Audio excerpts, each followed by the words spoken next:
the last couple of weeks we have upgraded the brake significantly for a very low cost. We then also added some crash protection to protect the things we will install in this video.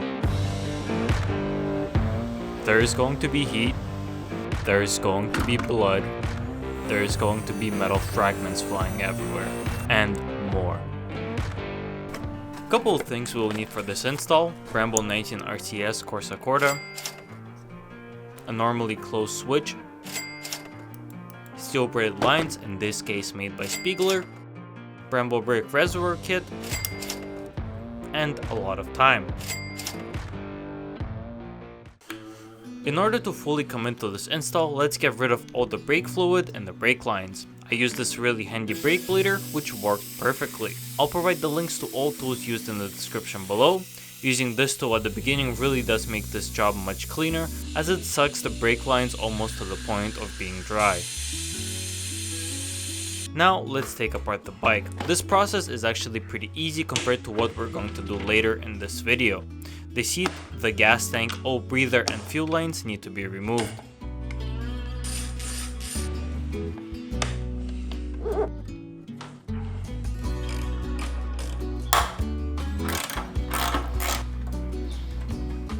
Having a light on the forehead really helps to see when working in these tight spaces. There's a billion screws holding down the airbox, and the power tool will make things go a bit quicker. There's quite a bit of hoses which will probably be stuck onto the airbox. Having these hose removal picks will make your life so much easier and will make this job go by faster. With a couple of bolts removed, the airbox can finally be removed and we're able to practically access all the brake lines. I thought it would be a good idea to start with the replacement of the rear brake lines, as they are a little bit easier to work with. The passenger peg was finally removed, and finally it was time to start loosening everything. This is a very tedious process, as there are lots of clips, brackets, and manifolds. In this case, for the MT-10, this bike uses the combination of hard lines and rubber lines. This adds a lot of complexity, and patience is key when doing this specific job.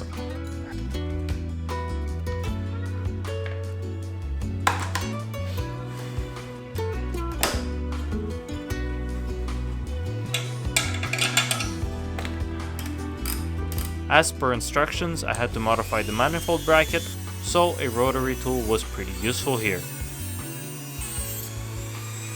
To install the steel braided lines, it's pretty much a reverse process of removing the rubber lines, but you're just bypassing the hard lines and replacing everything with a single piece of steel braided line.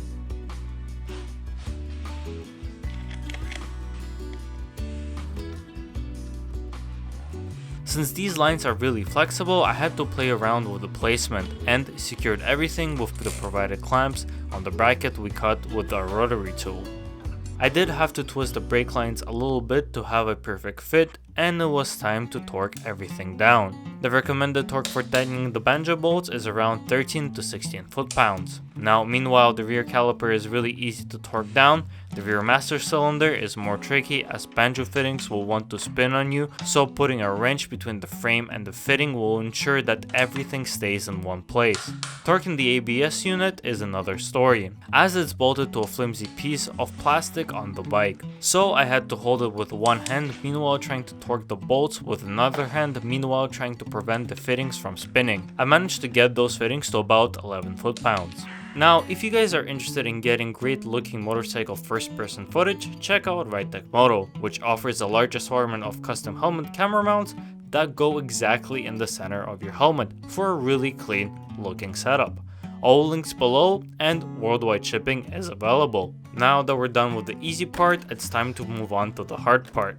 The front lines are way more complex, so strap in for a roller coaster ride. I really wasn't sure where to start, so I started loosening everything, starting with the ABS unit and then moving to the manifolds.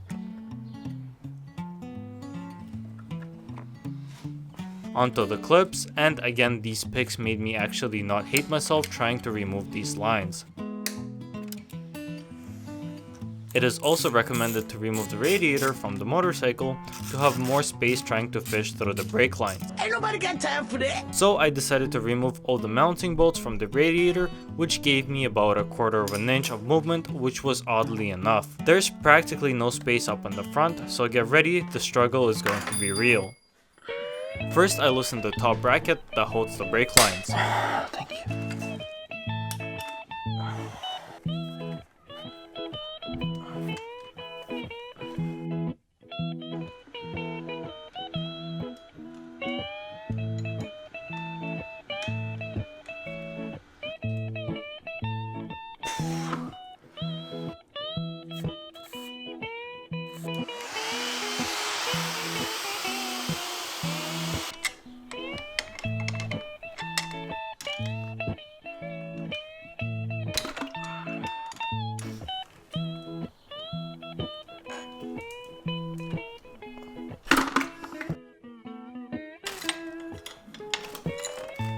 And finally I was able to remove the hard lines from the bike. Oh boy.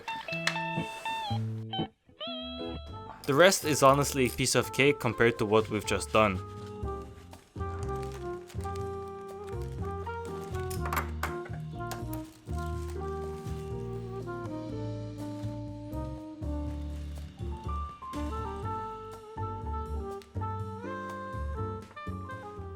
Finally, I was able to get to the master cylinder, and after loosening the banjo bolt, I was able to fully remove it.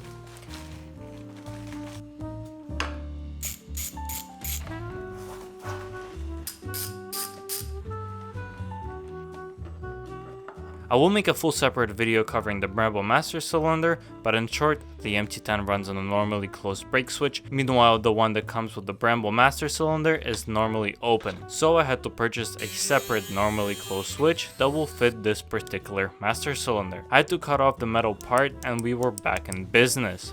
Or so I thought. More on that later. Everything else was more or less pretty simple. Everything was put back in a similar order using the provided clamps and manifolds, with everything tightened down to 13 to 16 foot-pounds of torque.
I then installed the Brembo Reservoir Kit. It was pretty simple. But one tip I can give you guys is to use some WD-40 on the hoses to make it easier for the clamps to slide on. And now it's finally time to bleed the brakes. I won't get into this topic of bleeding the brakes as there are hundreds of YouTube videos on that specific topic, but in my case everything went smoothly and quite fast as I did have a brake bleeder.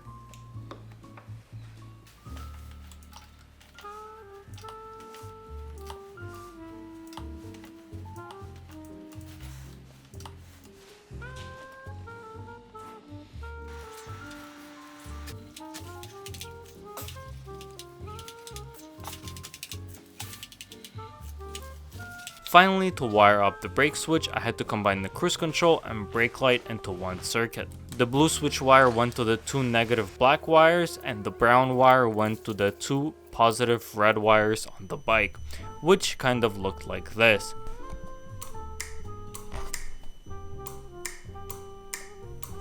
And then it was time to solder everything together.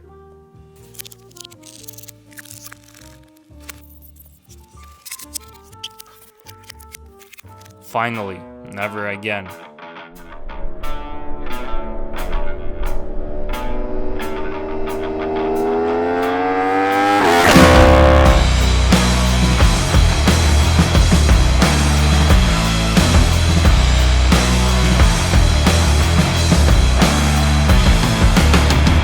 Alright guys, so after about a week or so, we have finally installed this new master cylinder and steel braided lines for the front and the rear brakes. It's gonna be us testing everything right about now. I have placed a GoPro right on my front headlight, which will hopefully give you a better representation of what I am feeling when I'm testing these brakes. Obviously, I've tested them riding around my neighborhood, making sure that they're safe, that no brake fluid is leaking.